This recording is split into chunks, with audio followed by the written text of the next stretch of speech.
maybe have an answer that will combine what I'm going to ask you with the last question. They'll go together.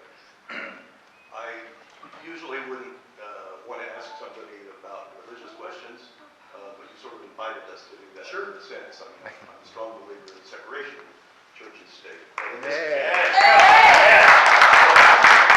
hold on.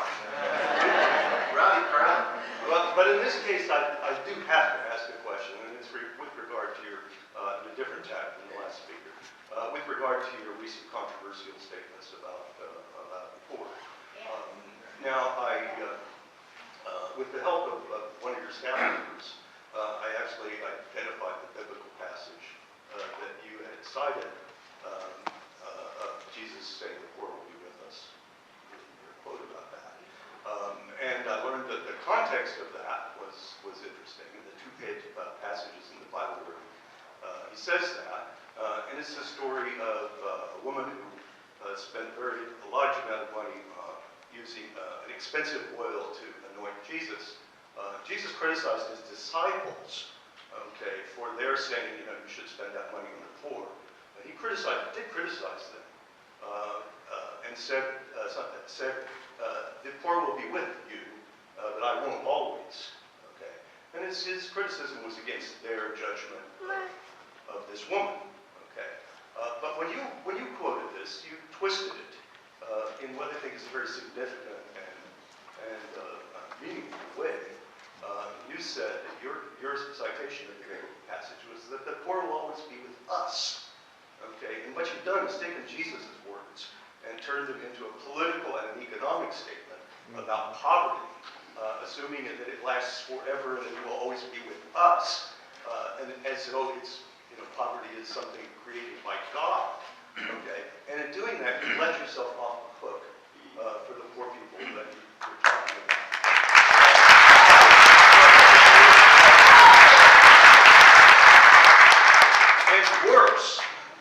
And worse was your continuing that comment, if it was quoted correctly, to say that the poor don't really want help. They don't really care about their health. Yeah. Okay, which seems to me, this seems to me so totally opposite to both what Jesus said and to what Jesus means that I really question the use of your faith, and I think we ought to press you on your faith as the way you turn that into a politics.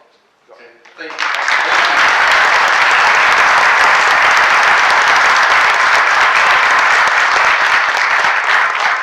Yeah, I appreciate the chance to get to explain that. Never before, never in my lifetime, has what was reported so contrary to what my heart was trying to say. Absolutely. Now, why would you rush to judgment? Why would you rush to judgment?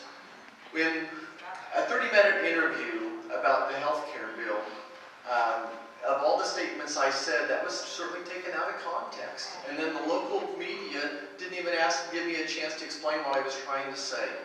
Because of the policy. So explain it now. I'm going to, but I'm not going to shout over You people. shall know them. I'm not going to shout over people. Okay, what I was trying to say is just that society has an obligation to take care of the poor. Physicians and hospitals have the same obligation to take care of the poor. And for centuries in this country, physicians and hospitals have done just that. I've made such a lifetime of helping people in need. The only obstetrician in 80-mile radius of Great Bend to take every Medicaid patient, to take every person that couldn't afford health care. That's all I was trying to say, that this legislation needs to be more than just about Medicaid. If I had my way, I would take the Medicaid issue and expansion over here and take it out of the bill, but I was not allowed that option because we spend so much time focusing on just that. And what I meant by the poor people not using health care is they won't use primary health care. They tend to end up in our emergency rooms. No, they don't. Judging No. them. You're judging the poor. You're judging. Good health care. They don't have preventative. They don't have it. And you're exactly right. It is not working. You're exactly right. They don't have good health care. 1/3 of doctors do not accept Medicaid anymore. So the Medicaid program as this is not working. It's not helping. Only 1/4 of the patients we see in our emergency room in Great Bend have true emergencies. 3/4 of them are Medicaid patients or people without monies. So something is wrong. So what I want to do is accentuate the positive. We have federal community clinics that are working well. And we dedicated another $15 billion towards funding of those clinics. And health departments. I've done free clinics my entire life at the health department. Family planning clinics, pap smears. I've overseen 3 county health departments. I've set up a prenatal clinic in residency where half of the patients in St. Petersburg, Florida were not getting OB care until I set up a free clinic that residents oversaw. So I made a lifetime out of helping people. This was taken out of context. I apologize. I was embarrassed when the article came out that it was taken out of context. That is not who I am. That is not who my family is. I have never turned a patient away based upon their ability to pay and continue to accept Medicaid, though many of my colleagues do not. So that's all I meant, and I apologize that you were offended. That was not my intention.